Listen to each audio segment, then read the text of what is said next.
Hi, welcome to Our Town. I'm Jill Hindley Lawrence, and today's show we get to interview one of our own, which is Chris Lawn, production coordinator for Norfolk Community Television. Welcome, Chris. Thank you. Yeah, this is the first time that we have had an actual NCTV person, Nice. first staff member on the show. So we're psyched to have you.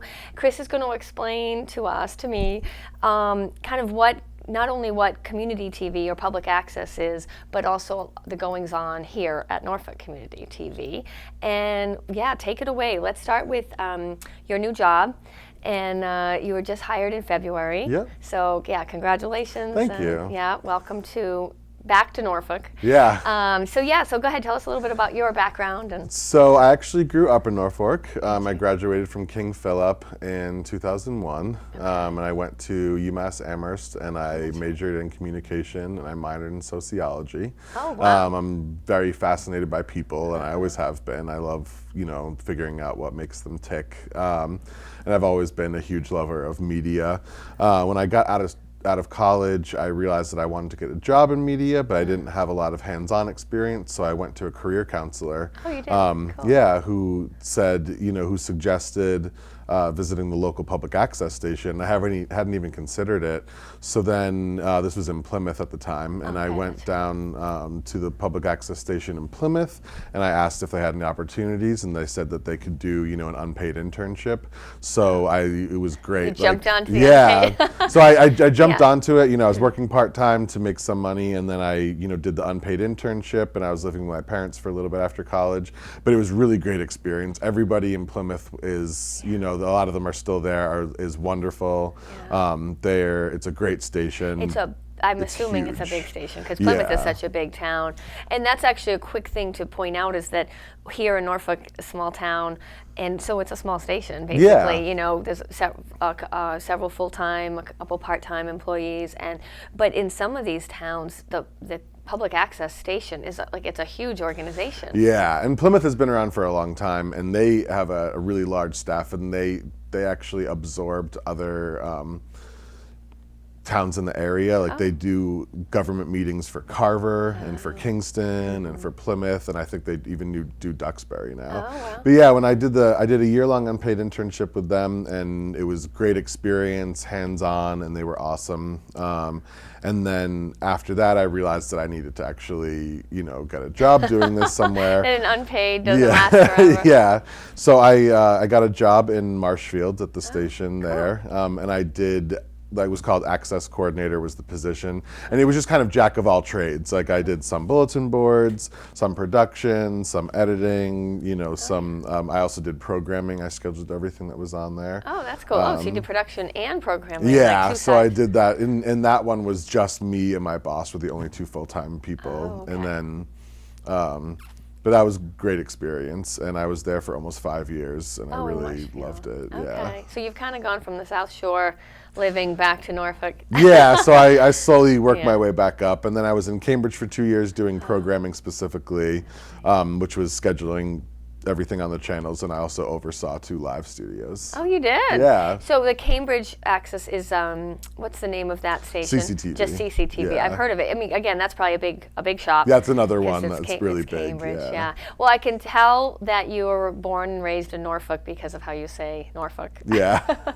All the new, we say it different. I don't know. I know. There's a million ways to say it, but there really is. It's Norfolk. That was perfect. You actually sound like Matt Damon on one of his movies. We should do a show on the pronunciations of Norfolk. We should.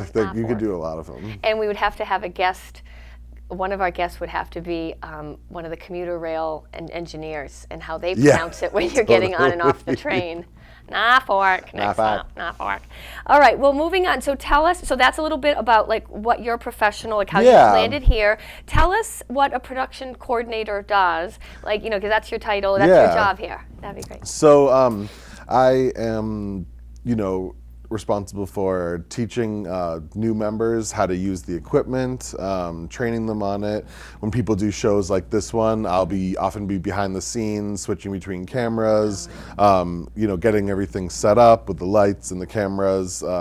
So like step one of a show, somebody comes in and ready, and I mic them up, I make sure all the cameras look good, and then once the show starts, I go into the control room and then switch between the different cameras, and then put up titles, you know, during the show. And then afterwards, if it needs to be, I'll do the editing on it if I need to add an intro or an outro or add. Sometimes people will have a website. Text, at the bottom. Okay. And then we also do event coverage. So there are things happening in town.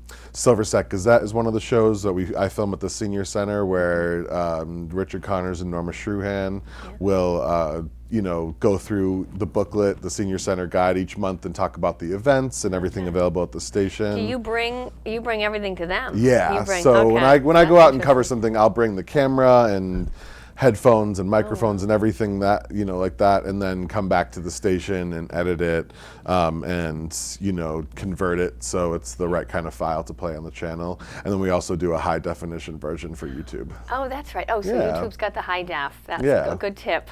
And then the regular channel, whether it's Verizon, you know, Fios or Comcast, has the low def, standard def. We film everything. Everything is filmed in high definition, but we don't broadcast in it because it's really it can be really expensive. Right. But that's why YouTube, our YouTube channel is youtube.com/Norfolk Cable. Right. So, and then we have all the videos are uploaded a week after they air on the channel. That's right. So that way it gives people a chance to watch it first, you know, on the actual channel, and then they can access it whenever after that, and they can watch the high quality version. Yes. They can get excited about the high quality. All right, well, that actually reminds me, though, you had said when we were chatting earlier that when a show is conceived, or, you know, when something comes up, you kind of do what you said from Colonel. Will you explain that, like, right from the beginning? Yeah, so step one, if somebody wanted to come into the station, they would sign up for a membership. All Norfolk residents, all the memberships are free, and Norfolk residents can just sign up for free, take workshops for free. It's a really great resource. So if somebody came in to do a show, there's definitely a difference between a studio show and a field show. Right. So, you know, I think starting out, the first conversation I would have with a member is, what would you like to do here? Because some people have an idea for a talk show and they're already ready to go, and some people just want to learn about it and come in and, you know, figure out the opportunities, and then that's more geared towards volunteering, and so they can kind of get a flavor of everything before they decide. But once we go from there, you know, decide whether it's a studio show or a field show, and then take it from there. And if it's a studio one, then they'll get an overview of the studio. You know, I'll work with them to figure out what kind of concept they're looking for, the title, you know, doing intro. I haven't had the opportunity yet to start somebody off on a new studio show, but Katie, who's the executive director, has done a really great job at some of the past shows, like Norfolk Knitting School, you know, coming up with a conceptual intro, and, you know, having that, because you want your show to have a style and have a certain flavor and be distinguishable from other ones. Right, distinguishable, exactly. Yeah. Well, you know, while we're talking about that, it's important to mention, I think, that Norfolk residents know that Norfolk Community Television is here for them. Yes, definitely, yeah. And that not only it's a free membership, and all Norfolk residents can sign up for that, and signing up is like, you know, just a couple minutes, you know, it's just a quick. Yeah. But you can get a free membership, so then you're officially a member. You can come in, and not only can you like host a show or do like have your own ideas for a show, like I do on Our Town, but you can also work behind the camera, right? If you want to volunteer a little bit, once you learn the ropes, you would love that. Yeah, we are always looking for new volunteers. We're always looking for people to come in and learn, and you can be like the biggest extrovert and there's a place for you, or the biggest introvert and there's a place for you, you know.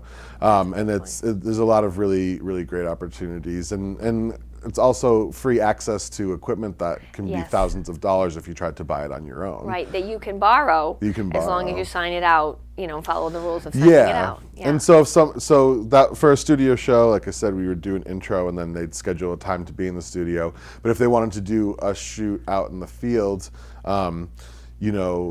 some of the shows like that, I would go out and film it, like a walk in the garden. I go out and film her, and she hosts it. But somebody else could learn the camera. I'd train them how to use the camera, and then they'd go out and film everything on their own, and then come back and then learn the editing process. And I could kind of like handhold them through that process, teach them about it so that they can make anything they want. That's so cool. I would love for more people to do that. I just wanted to clarify that you don't have to be on camera and like host your own show and come up with all this, because some people don't like being on camera. Yeah. It's more that you can come in and learn like you said, learn the ropes about actually filming it, and then learn how to edit, and it's really, there's a lot of opportunity. Yeah, and even a conceptual show, if somebody wanted to take a camera out and then go film a summer montage, they don't have to be on camera at all. They just get different shots of, like Stony Brook or all the places around Norfolk, and then come back and set it to music. It can be anything you want. Like that's the beauty of public access too, is that there isn't a rigid structure like the way there is in commercial television. You can make anything from a 3-hour serious documentary to a 1-minute little montage piece with music. Yeah. And that's what I've been working with NCTV for a couple of years now as a volunteer, but that's what I've learned actually recently, is that is sort of the origin, I think, of public access, right? That it's it's free access to your ideas being able to really be broadcast. Yeah. And then would you just run through, Chris, there's sort of the safe harbor rules, and obviously there can be a lot of controversy and controversial topics. Yeah. But there's only a few basic rules. You can really come on and state any opinion that you have, but there's a few limits with like bad language or content. Yeah. So there's there are. First off, I'm really grateful to be in Massachusetts because we have some of the best public access and free speech laws in the country. Oh, cool. And where public access is very highly regarded in the state and taken seriously, and it's also funded. Funded, and the laws protecting it are really great. And other states don't have that, like New Jersey. A lot of them are closing down and because of laws. But as far as you can do pretty much anything you want, and there's only, I call them the big 4 no's. Yeah, the big 4. And the first one is anything that's copyright that you don't have permission to use. Yeah, including music. Including music, any image, video, music, any type of media that you don't have explicit permission to use. Okay. Anything you shoot yourself though and make yourself is totally fine. But yeah, anything that's copyright without permission. And then anything that is commercial or profit in nature. Right, for profit. For profit, so you can't have like direct commercials or any kind of calls to action, any advertisements for businesses, things like that. Okay. The third one is obscenity. Obscenities, And okay. obscenity is, and that's also a loose word because you can have a 7-month-long court case about what is defined as obscenity and what isn't. I'm sure there are people who would want to fight that too. But I think obscenity is anything that is, controversial or offensive that doesn't have any defendable artistic or academic merit to it. Under free speech. So I think if there was like an art, there was an art piece that was controversial or had some like R-rated material to it, if it's more if somebody could defend in court that this is the purpose of the art, this is the purpose academically. So that would pass. So that would might pass. Yeah, but so that obscenity might is like pass. Language, sexual content. It's things like that, but you can even argue, if you can argue a good case that it has academic or artistic merit, then it's not considered obscenity. Obscenity is more like, here's this gross or offensive thing for no reason. For no reason, okay.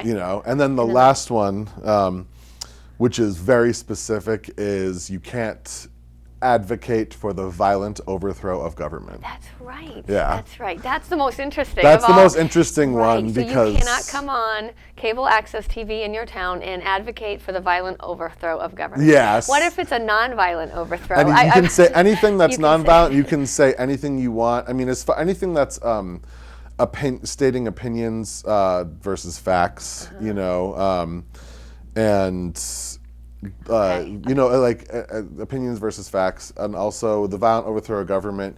You can say up and down, let's petition them, let's vote, let's get people, like, let's peacefully march. Impeach our president, yeah. really, if it's a non-violent. Right? Yeah, and like, let's impeach, you know, anything that's non-violent, that's, you know, grassroots, like that is great. You just can't talk about actual violence or actual go get your gun, etc. You know. That is so fascinating. I know, and it that's is, the it one is that I learned fascinating. this recently. I think that's what was in my head, yeah. And then the fourth one, the last one more. one, yeah, there's Okay. one more, is libel and slander. Oh, right, right. Which is And libel and slander is another thing that you could argue about in court for months, but that's basically, you know, saying false information about an individual organization. But with libel and slander, you have to prove that they knowingly said a lie. So that can be hard to prove too, because if you just had screwed up facts, you know, that's why it's important when you're on camera, or, you know, if you are expressing an opinion or a talk show, you know, like, I think and I believe in front of any statement is the difference between libel and slander. It is. Because if you said, you know, like, I believe, you know, I believe he was the president in 1979 versus he was the president in 1979. It's a belief versus stating it as a fact. Okay. And so, you know, and I always, when I train people, and I always make that point to them, I was like, if you put I think and I believe in front of anything, then that becomes your opinion. And you can say anything you want after that, because it's stated as an opinion, but you have to be careful with stating things as facts. Without that. Okay, that's so interesting. All right, so I'm glad you went through those with us. And then I know that there is the safe harbor rule, which is meaning the times where something that might be a little bit edgy would be put on after 10 p.m. and before, is it 5 a.m.? Yeah, I think it's between 11 p.m. and 5 a.m. Okay. And what a lot of access stations do is that when people sign up for memberships or sign up to do shows, they will sign a form basically saying that, like, I take responsibility for my content, you know. And then we recently made a disclaimer. It's important for all stations to be really careful legally, but we recently made a disclaimer that basically says, you know, all the opinions expressed are those of the producer, and you know, So because the station itself always remains as neutral as possible. Like, we're basically an open forum for people to come and use our resources, you know, and for what they want to do, but that's what public access means. It's accessible to the public, right? It's exactly. It's an open forum, so a lot of times people will take responsibility for the content of their shows. But if there's something that is controversial, it's good to make sure that the person who's making it takes responsibility, that there's a disclaimer at the beginning that says the views expressed don't necessarily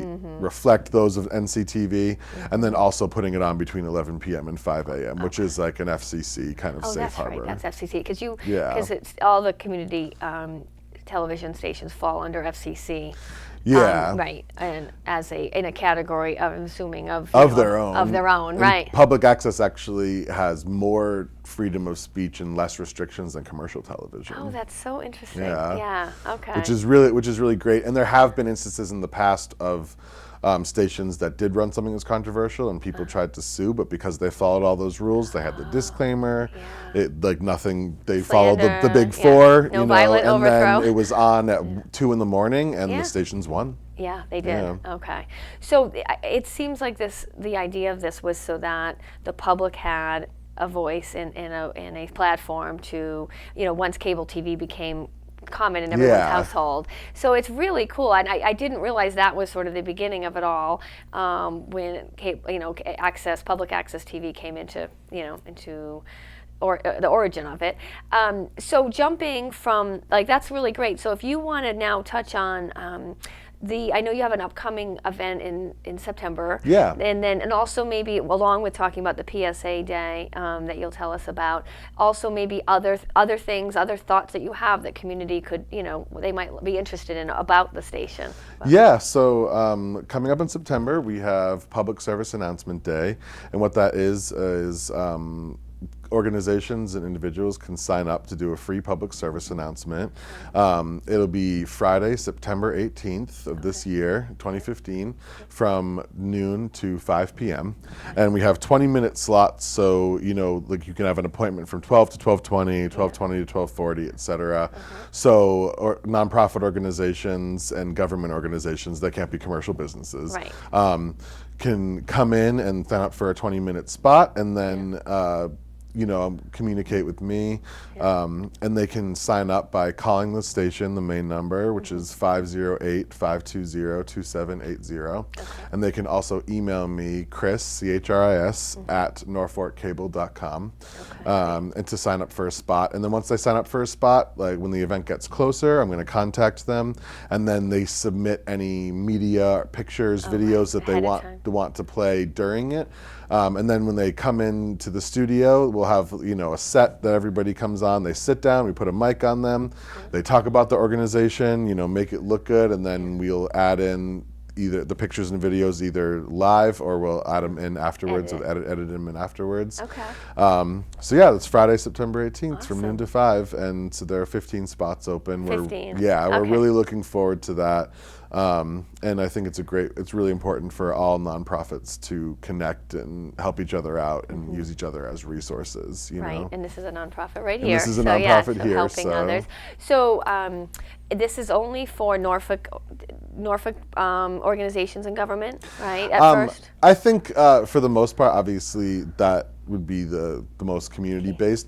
But as long as there was an organization that was local that Norfolk residents could use as a resource, because if there was a nonprofit and it was another town only, then they couldn't do it. But if there was one in the area in Rentham or Franklin or something where that Norfolk residents could also use or benefit from, then we would definitely not turn them away. Okay, awesome. Yeah. And the 20-minute spot is actually the time that they're in the studio, but what is the amount of time that they would be, what's the actual time of the PSA? Do you have an idea? Is it going to vary? It's good to keep a lot of times, just as far as people's attention span nowadays and getting information across, it's good to try to keep it short and sweet in general. A couple minutes. Yeah, I'd say about anywhere from 30 seconds to, I probably wouldn't go over 2 minutes, unless there was a lot of information to cover. But yeah, usually most PSAs you can will end up being 30 seconds to a minute. Yeah, that does sound right. Okay, cool. All right, so that's September 18th. Yeah. Great, and so that will be, I know so people can sign up all summer. I know the Norfolk Girl Scouts will hopefully sign up for a spot. Yeah, definitely. Because we have a PSA to do. Anything else before we wrap up that you want to mention about the station or about your role here? Like I said, we're always looking for new members. We're always looking for volunteers. We're looking to build relationships with other nonprofits in town, and also strengthen our relationship that we already have with the town government and each of the boards. We do cover meetings, which is really great. On the government channel, people can check out if they missed a planning board meeting or board of selectmen, they can see that on the channel, and then they can also see it on our YouTube page as well. And the last thing I just want to mention, especially for information about the station, aside from our website, norfolkcable.com, we have workshops, we have information free about workshops, us, like this, free to Norfolk residents. Free to Norfolk residents every Tuesday nights at 6:30. Most Tuesdays we'll have a workshop. You can get information about that, and we're also building our social media presence. So we have a Facebook page, and the Facebook page is where we announce kind of big events. I also do a weekly blog called This Week at NCTV, and it's published. Thank you. It's published every Friday at 4 p.m. so you can see. And it basically recaps the stuff that's happened that week, and it'll tell you about what's coming up next week. So it'll mention things like our annual meeting, which happened recently, and Public Service Announcement Day, which is coming up. And then we have our Twitter page, and Facebook is more for big announcements and, pictures of events, and Twitter is the more constant feed of information. So I'll send out a tweet every single time a new government meeting or new episode of a show or new special is uploaded. I'll send out a tweet with the YouTube link, as soon as it's published, so that way people know and they can watch. And a lot of producers get excited about that because they'll film a show and then it airs, and then they'll get excited when their show is finally put on YouTube and available to the public. It's very exciting. Yeah, and then in the This Week blog, I have links to all that. So I have links to our Facebook, our Twitter, our YouTube, all that stuff. Okay. So norfolkcable.com, you can access all of it, everything, including the blog. And I know you'll put it up. It'll be up at the end of the show and the credits, and also meet the Facebook page. Yeah, that'd be helpful. Yeah. Put that up. And I think I thought of a good piece of info that might be helpful, is that what's interesting about this station too is that this is funded primarily through the cable companies and not through taxpayers. Yeah, right. And that's been a newer model the last 10 to 15 years, which is really great because in the past it used to be town meeting, people would cross their fingers and pray for those tax dollars and pray for people to approve them. Yeah. So the budget was always fluctuating, so it was hard to plan around it. Yeah. But in Massachusetts, the cable companies have to negotiate town by town contracts. So they'll have contracts where the town will say, you can come in here, set up shop, get subscribers, but in order to do that, a certain percent of your profits have to go towards public access. So it's great for everyone because they get subscribers and set up in town. We have a more solid year-to-year consistent budget. It's no skin off, on the taxpayer. And it's no extra skin off the teeth for the taxpayers. So it kind of works out for everybody. Yeah, well, I don't think people are often aware of that. So that's why I thought that would be important. This has been great, Chris. Like, not only did you get to introduce yourself and you're, as the production coordinator for our awesome Norfolk Community TV, but also you gave us such a nice, broad, kind of history and overview of public access. So it was great. Chris Lawn, production coordinator for our Norfolk Community Station, TV station, and we're so glad to have you. Thank you. It was a great time. Yeah, we're glad to have you here today, but we're glad to have you overall. I appreciate working that. here. I'm glad to be here. And back in Norfolk. Norfolk. Norfolk. Norfolk. All right, thanks, Chris. And for Norfolk Community TV, for NCTV, I'm Jill Hindley Lawrence. Thanks for watching.